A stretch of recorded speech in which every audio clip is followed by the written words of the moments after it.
All right, track loader time. You know, when you have a Kubota SVL75 and a KX080, there really isn't much you can't do around your property. And they kind of are a 1-2 punch. Because you get into these situations where you have a lot of materials to move, like this big rock pile here. The excavator isn't so good for that. But if you want to dig a trench, skid steer, well, the track loader, I always call it the skid steer, but the track loader is not very good at digging trenches. So these two machines really give you a lot of power to do any sort of terraforming that you want to do. This is a rock bucket. So what the rock bucket does is allows you to filter out kind of the soil. So you can bounce the rocks around in there. Any smaller bits drop through the bars, through the rake portion, and then you take your bigger rocks and do what you want with them, like pile them up like I did there. And actually I use that rock bucket to take all the rocks off of this road. Well, not all of them. Some still need to come off, but you know, it was the rock bucket that allowed me to rake this and get this excellent grade with really good kind of gravelly substrate here that I'll put my road bed over. And yeah, works great. So let's get in and go to town. You know, the track loader really is kind of like just driving a tank around. Just drive it around and ram it into stuff. Pretty cathartic and pretty fun. So let's do it.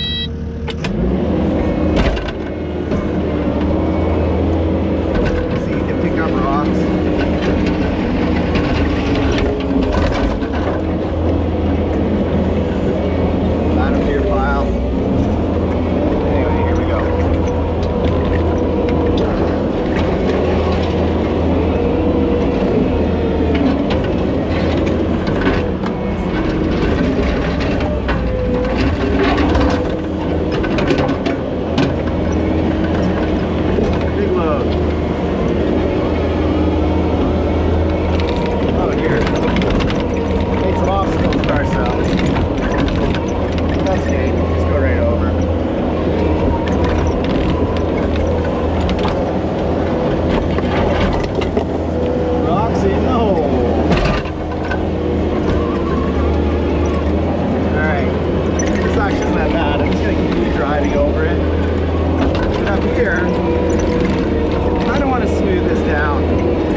So as always, I'm on the wrong side of my trench from my rock pile, and I got to get from here to there. But fortunately, we have an excavator, so it's not that big a deal.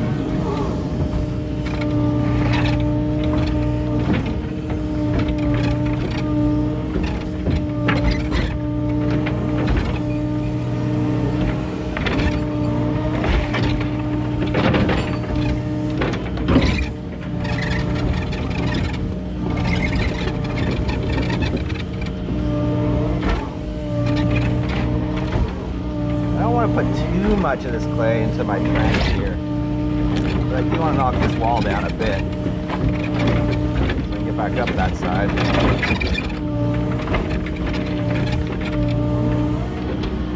Yeah, it kind of sucks, but it is what it is.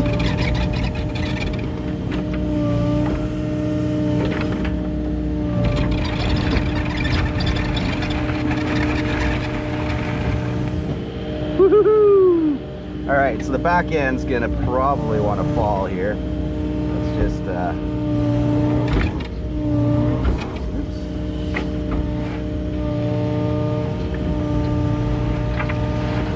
the track's position a bit better.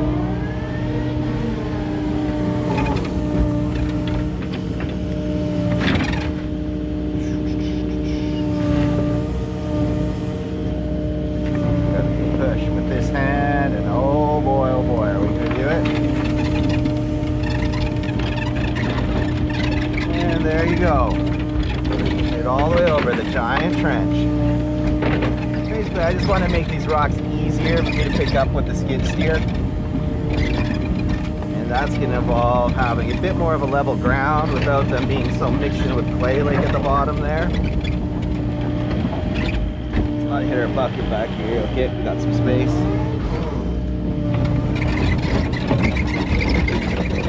Slow bladed that back a bit, make some flat area.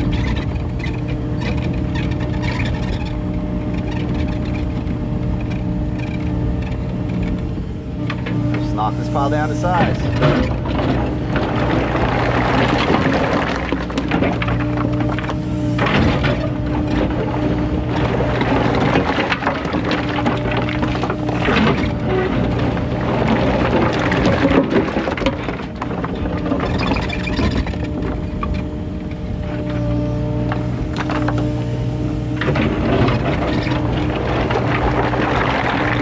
Hey, that'll be a lot easier to pick up.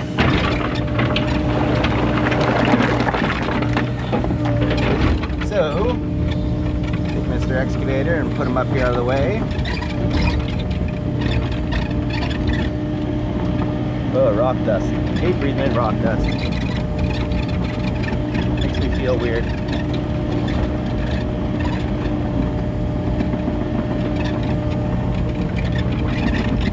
Normally I do this with my cab windows closed, but it might be harder for you guys to see anything. So I'm going to take the hit, one for the team here, make a great video.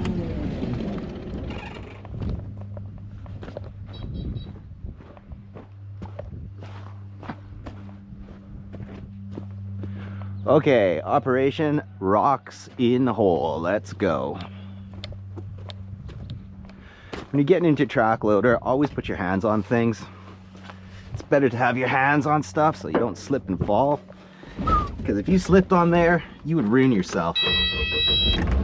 Well, it's not guaranteed, but pretty high chance.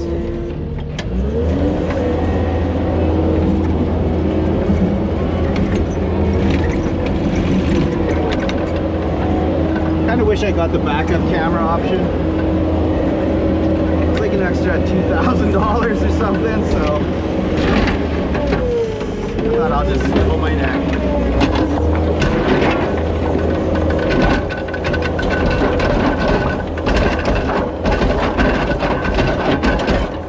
Pull the mud out we can. And get as full a bucket as we can.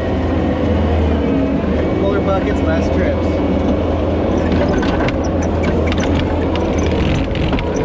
Woo, we're heavy now.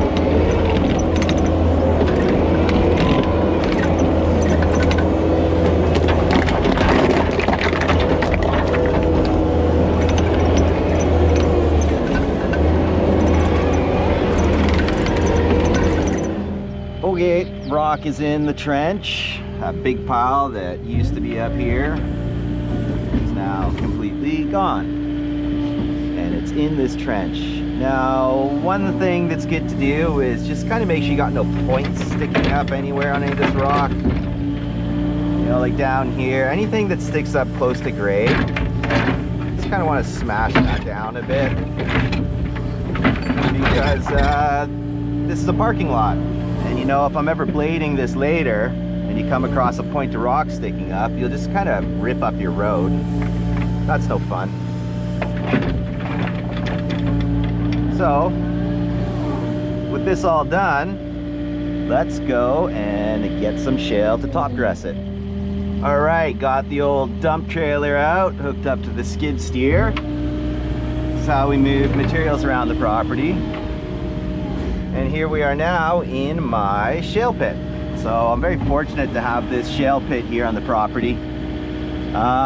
Basically, I'm able to kind of quarry my own materials for road beds and stuff, and saves me a ton of money. We're on a small island here, and the local quarry charges about double what they do on the other side of the ferry. You know, they do that just because they can, so it's pretty expensive to get material in here, so it's a real benefit when you're able to get it yourself.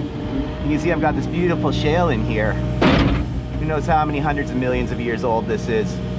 And it's under this overburden, which is like some sandstone, I guess. And actually, this shale's pretty soft. Like, dig it out with your bucket. But anyway, I have a rock hammer, so at some point I'll bring the rock hammer over here and go to town on this, because it's a little rough on the machine, kind of scraping at the rock like that. All right, well, let's load up the trailer. And of course, it's best not to drop this stuff in from a huge distance up, right? Be gentle with your gear, it'll last you longer. I mean, it is construction gear and it's pretty tough. The things I've done to that trailer are probably illegal in 50 states. Anyway, let's load her up. Get some nice shale. That's some nice material right in there. Even that big chunk, right, because it's shale, you know, you drive over it, it's just gonna kind of crumble up. Ends up making a really nice road bed for a year or two. But eventually, shale just breaks down to hundreds of millions of year old mud. The more you drive on it, and especially if you drive on it when it's wet and rainy, it ends up just breaking down into mud. So you end up having to do this every couple of years if you use shale, and that's kind of a reason why using gravel is, you know, a better option. A good gravel driveway is going to last you a decade more if you take good care of it. In fact, you get a good rock rake like I have on the excavator, or the track loader. Sorry, concentrate and talk. You get a rock rake like the one I have on the track loader, you can actually rake your driveway. And so you end up bringing all the gravel back up to the surface, putting all the organics and other stuff that collects underneath the gravel. And so you end up revitalizing your driveway. Lots of fun stuff you can do when you have machinery. So we'll give her like a scoop or two more. It's going over a pretty rough path, so I don't want to totally tax my dump trailer. It is a bit of a problem with the dump trailer when you're pushing it. You really can't see what you're doing. By the way, this road here is all shale. So you can see what this big rock turns into after a couple of years of driving on it.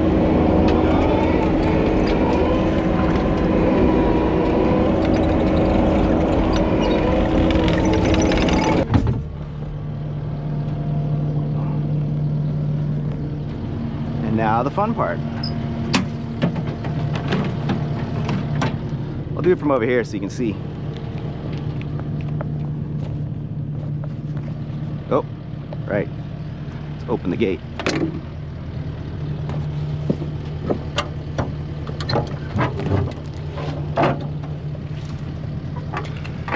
Has nice little hooks you can put the doors on. You won't want to dump this with the doors open because the door will bend into the ground and rip right off.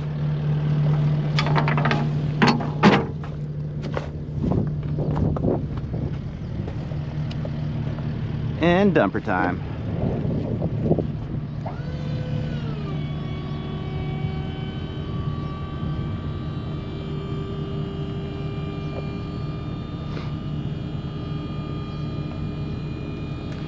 Usually I do this from inside the cab because eventually you're going to want to pull back to get all the material out, kind of pile up, just like any dump truck.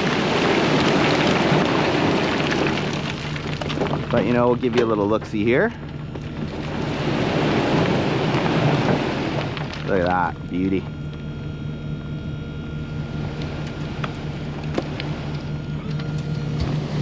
Alright. Got a little notch there, you put the cord through when you close this. Kind of handy.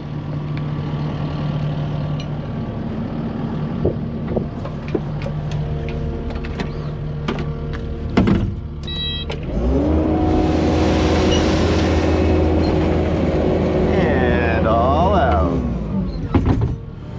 Let's finish off this little area.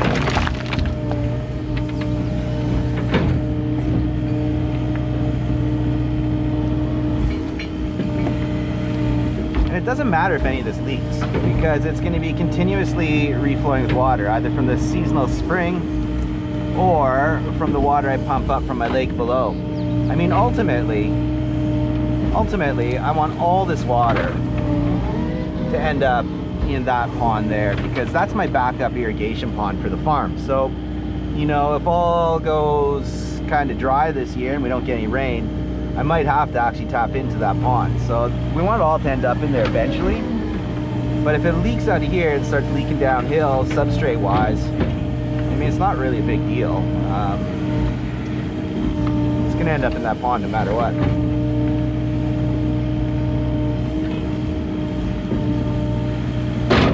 See that beautiful clay? Really nice stuff. Clay has an interesting structure. When it's undisturbed, it has quite a three-dimensional ball-like shape to it. But the more you disturb clay, and especially if you get it wet, all the particles kind of break down into these flat sort of shapes and they kind of lay on each other. And that's what really gives you your waterproofing. So if you want to waterproof something with clay, it's best to disturb the clay. You disturb the clay, you repack it, and you get a lot better waterproofing.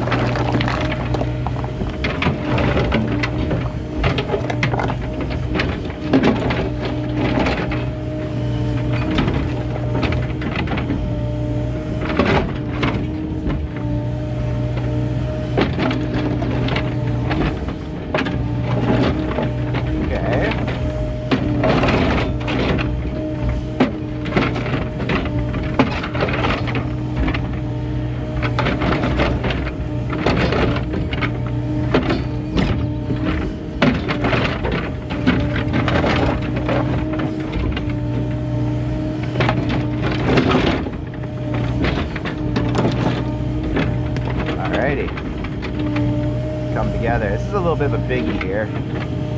The point sticking up. Oftentimes that'll really mess you up down the road. There, that's great. Good.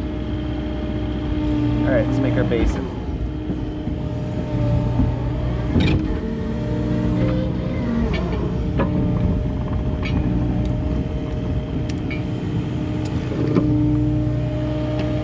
These are the big rocks we'll put around the mouth of the spring.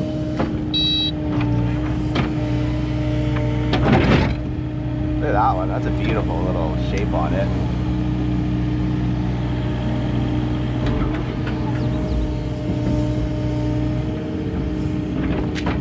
Not on that side though. Flip it around.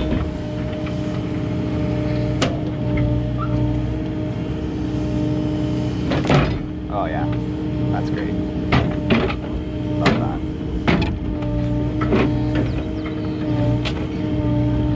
Beauty.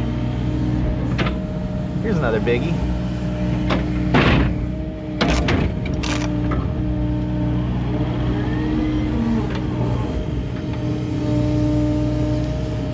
Just gonna drop it so the other side is facing us.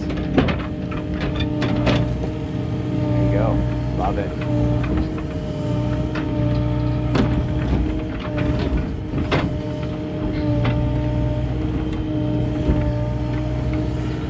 Well, isn't that nice? So now our stream will kind of trickle out from between those two rocks. Beauty.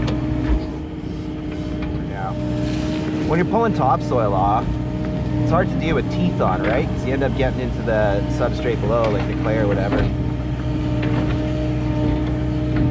Whereas with the flat bottom bucket without teeth, you can really kind of peel the topsoil right off. Beautiful soil. Beautiful, beautiful soil. Millions of years of forestry at work. Created this beautiful top. Well, it's good enough for my stream head. Remember, this is just going to be a little basin, so let's do it. There's clay. And we're still in spring here, so we have a lot of rain ahead here on the west coast of Canada, on Salt Spring Island. So that's good for two reasons. One, I'll be able to see how my projects work, you know, see if there's any problems, see if there's any substantial leaks I have to fix before the summer comes around. And two, it'll probably plug most of its leaks. I mean, this whole channel here, all of that is going to be running over clay. So what ends up happening is as the clay runs down there, it kind of siltifies and starts filling in all the low places in the channel itself. So the channel will be pretty flat, you know, after a year or two of running. But all those fines will end up popping into here. And that's most likely going to seal up any little leak that might be in this hole. Which, by the way, I don't think there is going to be any leak in this hole because this is all beautiful clay. Really, really beautiful clay.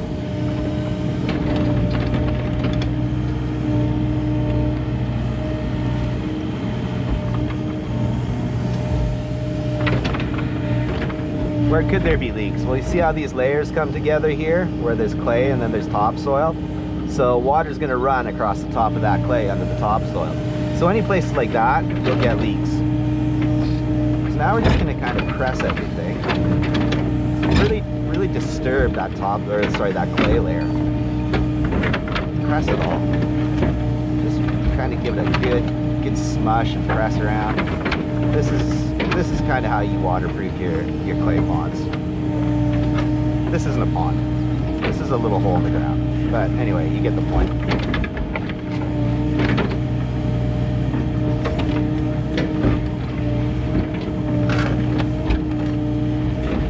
This is really meant to just showcase the water coming out of the ground and collecting.